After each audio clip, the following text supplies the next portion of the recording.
Сәлем достар, каналға қош келдіңіздер. Бүгін сіздермен кеспені рецептімен бөлісетін боламын. Видеоны соңына дейін көрмес бұрын каналыма тіркеліп алуды ұмытпаңыз. Олай болса кеспемізді дайындауға кірісейік. Менде жылқының еті осылай ақырын отта, баяу отта қайнап жатыр. Етіміз жақсылап пісем дегенше қамырын жасауға кірісейік. Ол үшін бізге бір жұмыртқа, тұз, ұнымызды қосып, қолға жабыспайтын қаттылау қамыр елейтін боламыз.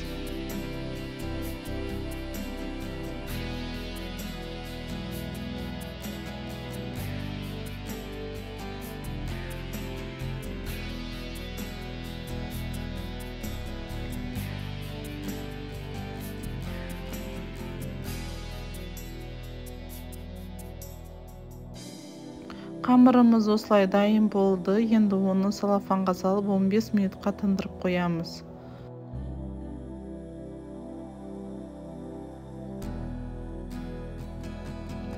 Етіміз пісті, оны сорпадан сүзіп аламыз да.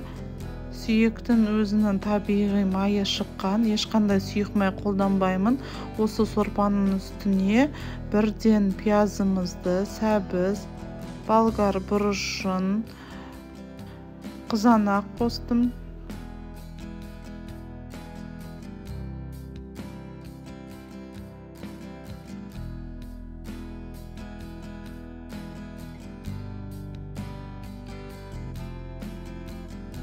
Енді сорпамызға картопымызды салып, қақпағын жауып қоямыз. Картопымыз пісем дегенше нанымызды есіп, кеспемізді кесіп аламыз.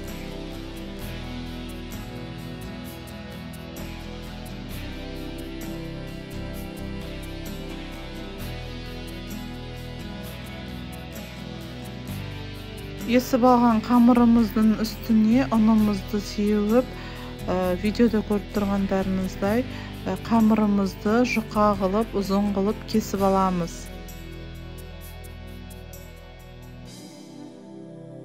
Бұл қамыр сорпаға салған кезде езілмейді, және де мұздатқышта 2 апта сақтауға болады. Картопымыз пісіп қалды, оның үстіне жаңағы етімізді турап саламыз.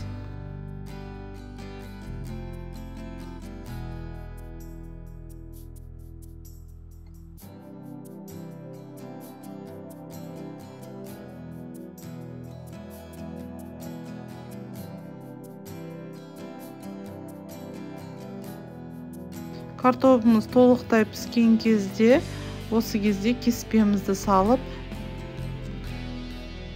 қатты бір қайнаған кезде бірден өшіріп қоямыз. Сорпамызды араластырып, дәміне қарай тұзын, дәмдеуіштерін және де бір лавр жапырағын қосамыз.